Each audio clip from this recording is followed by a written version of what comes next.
ओम शांति। आपका दिन शुभ हो। आप जो भी कर्म करें उसमें सफलता मिले और जो भी संकल्प करें वो जल्द से जल्द आपका पूरा होता जाए। आप सबका बहुत बहुत धन्यवाद। आपका प्यार और सपोर्ट ऐसे ही आप अपनी कृपा बनाए रखें।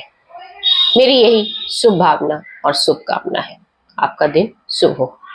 आज हम इस वीडियो में चर्चा करेंगे कि क्या सब कुछ पहले से तय है, और सब कुछ अगर पहले से तय है तो हम कर्म ही क्यों करें।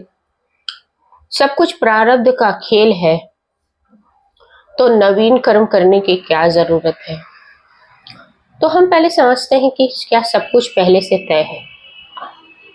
सब कुछ पहले से तय होता है कि मनुष्य का जो शरीर की रचना होती है उस समय ही आपके जो प्रारब्ध कर्म है, जो मैं पहले भी बता चुकी हूँ, जो संचित कर्म में से पाप और पुण्य को लेकर आपका प्रारब्ध डिसाइड हो जाता है। आपके उसी समय आपके कार्मिक अकाउंट के हिसाब से आपका कहाँ जन्म होना है, कौन आपके माता पिता बनेंगे, कौन आपका पुत्र बनेगा, किससे आपकी शादी होगी, ये प्रारब्ध डिसाइड होता है। जब बच्चे का जन्म होता है तो बच्चा ये नहीं कहता कि मेरे को यहाँ पे जन्म लेना है, क्योंकि बच्चे को जब जन्म लेता है तो कुछ दिनों के बाद जब वो अपनी माँ के स्पर्श को पहचानता, टच को पहचानता, तो उसको पता चलता है कि ये माँ है। कोई और गोद में ले लेता तो बच्चा रोने लगता है। वहां से उसकी पहचान हो जाती है कि ये मेरी माँ है। कुछ दिनों के बाद अपने पिता को भी इस तरीके से वो पहचानने लगता है। भीड़ में ही अपने माता पिता को पहचान लेता है। और जब वो बच्चे को ज्ञान होता है तो उसको ऐसा महसूस होता है कि मुझे कोई और माता पिता होने चाहिए, मैं ये डिजर्व करता हूँ। जो वो सफलता प्राप्त कर लेता है तो अपने आप को आंकने लगता है, अपने आप को तोलने लगता है, अपने आप को ऐसा लगता है कि मेरी जन्म इस परिवार में क्यों हुई। मैं तो इतना अच्छा हूँ, मैं इतना सफल इंसान हूँ, मेरा जन्म तो यहाँ होना चाहिए, मेरे माता पिता ये होने चाहिए। पर ऐसा कुछ होता नहीं है। प्रारब्ध के हिसाब से आपका सब कुछ डिसाइडेड होता है। कब लेना है, किस घर में लेना है, और कहाँ आप की शादी होगी, कहाँ किस उम्र में आपके बच्चे होंगे, कौन कौन सी जीवन के पड़ाव में मुसीबत आएगी। क्योंकि हम मनुष्य पुण्य के साथ साथ पाप कर्म भी किए हुए हैं, इसीलिए इस मनुष्य योनि में जन्म लेते हैं। नहीं तो इस चक्र से ही हम बाहर निकल जाएं, हमें जन्म ही ना लेना पड़े। अगर हमारे पाप ना हो, हमने पाप कर्म ना किए हो, कोई ऐसे अशुभ कर्म नहीं किए हो, तो हम इस जीवन मृत्यु के चक्र से परे हो जाए। पर हम क्योंकि जीवन मृत्यु के चक्र में है, हमारी आत्मा है, तो अपना जो ईश्वर का सॉफ्टवेयर है उस सिस्टम के हिसाब से पहले से तय है भैया, ये अब जब तय है तो हम जो नवीन कर्म करते हैं, जैसे हमारे जीवन में बहुत मुसीबत आई, ठीक है, तो हमें उस समय सोचना चाहिए कि हमने जो कुछ पाप कर्म किए थे इसलिए मुझे सजा मिली, लेकिन हमारे जीवन में ये मुसीबत ना आए दोबारा, तो हम इस पे हमें अटेंशन देनी चाहिए। हमें अटेंशन रखना चाहिए कि हम कोई भी ऐसा कर्म ना करें जिसको हमें बाद में भुगतना पड़े। तो हमें अपने नवीन कर्मों पे ध्यान देना चाहिए। ऐसे हमारे जीवन में बहुत बड़ी बड़ी खुशियां आती है तो उस खुशियों में हम भूल जाते हैं, हम ईश्वर को धन्यवाद भी नहीं करते। और लेकिन उस समय भी हमें अटेंशन देना चाहिए कि ये खुशियों का जो सिस्टम है वो हमारे जीवन में बरकरार रहे, हमारे जीवन में हमेशा शुभ फल बना रहे। तो हमें ऐसे कौन से कर्म करने चाहिए कि हमारे जीवन में शुभ फल बना रहे, हमें इस बारे में सोचना चाहिए। हमें इस बारे में ही अपने कर्मों को करना चाहिए, ताकि हम सिर्फ सुबह सुबह करें और इस जीवन मृत्यु के चक्र से छूट जाए। पर हम ऐसा करते नहीं है, क्योंकि चाहे अनजाने चाहे कुछ भी, जाने अनजाने हमसे पाप कर्म होते हैं और फिर हम आगे सजा के लिए तैयार नहीं होते हैं। फिर अब जैसे कि अब एक यूनिवर्सिटी है, ठीक है, अब इसमें कितने बच्चे पढ़ते हैं, कितने कॉलेज उसके अंडर आते हैं। अब हर कॉलेज स्कूल के बच्चे तो हाई पोस्ट पे नहीं पहुंचते हैं, बहुत कम होते हैं। और कुछ ऐसे, ये तो आप बड़े बड़े यूनिवर्सिटीज की बात कर दी, और जैसे कुछ कस्बों के छोटे छोटे स्कूल होते हैं, विद्यालय होते हैं, सरकारी होते हैं, वहाँ के बच्चे भी तो हाई पोस्ट पे पहुंचते हैं, बड़े बड़े पोस्ट आईएएस ऑफिसर्स बनते हैं वहां के भी। तो वो कैसे बनते हैं, और हमारे पास इतनी सुख सुविधाएं होती है फिर हम नहीं बन पाते हैं। ऐसा क्यों? क्योंकि ये हमारे पिछले जन्मों के पुण्य कर्म के हिसाब से हमें मिलता है। हमारे पुण्य कर्म ही हमको प्रारब्ध जिसको बोलते हैं, जिसको हम किस्मत बोलते हैं, जिसको हम भाग्य बोलते हैं, वही उसके हिसाब से ही हमें सफलता मिलती है। अब किसी को देखकर हम चाहें कि ये वाला जॉब हम भी करें तो हमको भी सफलता मिलेगी, तो ऐसा नहीं होता है।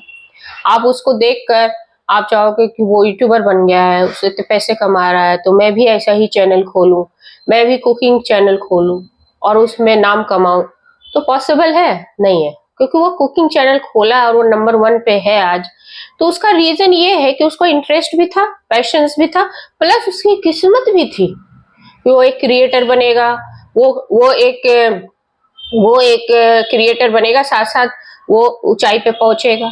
उसकी किस्मत उधर लेके जाती है उसको। हर इंसान क्यों नहीं बन जाता है? नहीं बनता ना। अब हर इंसान डॉक्टर नहीं बनता, हर इंसान वकील नहीं बनता। अभी मेरी ही लाइफ ले लो, मेरी लाइफ में मैंने स्टेबिलिटी कर ली, सफलता मिली, बचपन से मुसीबत भी झेले, माता पिता का सुख भी नहीं मिला, फिर शादी हुई, हाँ बहुत सुखी जीवन आया। तो मैं उस समय सोचने लगी कि ये जीवन मेरा ऐसा क्यों है, ये सुख वाला जीवन फेज ज्यादा देर तक क्यों नहीं रहा। तो इसको जानने की उत्सुकता हुई।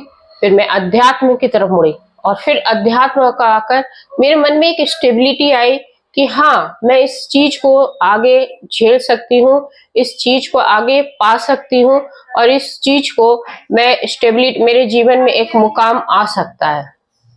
तो इस वजह से मैं ये सोचने लगी कि हाँ, मुझे ये चीज मिलना चाहिए लाइफ में, तो मैं उस पे काम करने लगी। तो हर इंसान अगर कुछ अपने जीवन में, इस जैसे आपके जीवन में मुसीबत भी आएगी, आपके जीवन में पुण्य कर्म भी होगा, तो इस स्टेज को आप पार करने के लिए आपको या तो आप भक्ति की तरफ जाओ, आप नाम जाप करो, या तो आप अध्यात्म को अपने जीवन में उतारो, ताकि आप उस फेज से, उस परिस्थिति से निकल सको। अगर आप उस परिस्थिति से निकलना चाहते हो तो आपको इन 2 चीज रास्ते अपनाने पड़ेंगे अपने जीवन में। तभी आपका जो पहले से तय है उसको आप उसको सहने की अच्छे, अगर आपकी मुसीबत आ रही है या आपकी शादी नहीं हो रही है तो आप उस समझ पाओगे, उस परिस्थिति से आप निकल जाओगे। आप हम क्यों परेशान होते हैं कि मेरी शादी नहीं हो रही? क्योंकि हम कंपेयर करते हैं दूसरों की लाइफ। देखिए, एक नदी में 2 कश्ती चल रही है, दूसरी कश्ती वाली हमें ज्यादा अच्छे लगते हैं हमेशा, क्योंकि हम कंपेयर करते हैं। हमें लगता है कि वो कश्ती अच्छे से चल रही है तो ये माध्यम सब सही है, लेकिन उस कश्ती में नीचे से छेद हो तो आपको कैसे दिखेगा? आपको अपनी कश्ती डगमग लगती है, आपको अपनी कश्ती ऐसी लगती है कि मेरी अच्छी नहीं है। लेकिन जब आप दूसरों की कश्ती में पांव रखोगे तब आपको उसके जीवन की मुसीबत पता चलेगी। लेकिन दूर से सब कुछ अच्छे लगता है ना, दूर के ढोल सुहाने लगते हैं। एक्चुअली होता भी यही है कि जब हम दूसरों के जीवन में देखते हैं तो उनके जीवन बहुत सुखमय बीत रहा है, उनकी शादी सही समय हो गई, बच्चे हो गए, परिवार सुखी परिवार। देखिए, उनके जीवन में दूसरे तरीके की मुसीबत है, उनके जीवन में दूसरे तरह का सुख है, आपके जीवन में दूसरे तरीके की मुसीबत है, आपके जीवन में दूसरे तरीके का सुख है। तो हमें दूसरों की लाइफ से कंपेयर नहीं करना है, हमने अपनी लाइफ को देखना है और हमें अपने प्रारब्ध को भुगतना है, हमें अपने प्रारब्ध को भोगना पड़ेगा, हमें अपने प्रारब्ध की सफलता पे ध्यान देना पड़ेगा। हमें ये नहीं कंपेयर करना है कि हाँ उसकी लाइफ अच्छी कि मेरी लाइफ अच्छी। तो इसके लिए आपको 2 ही, या तो भक्ति की तरफ जाओ या अध्यात्म की तरफ जाओ। और जब जाओगे तो आप ये महसूस करोगे कि कोई भी परिस्थिति से आप तुरंत निकल जाओगे, और जब तुरंत निकल जाओगे तो आपकी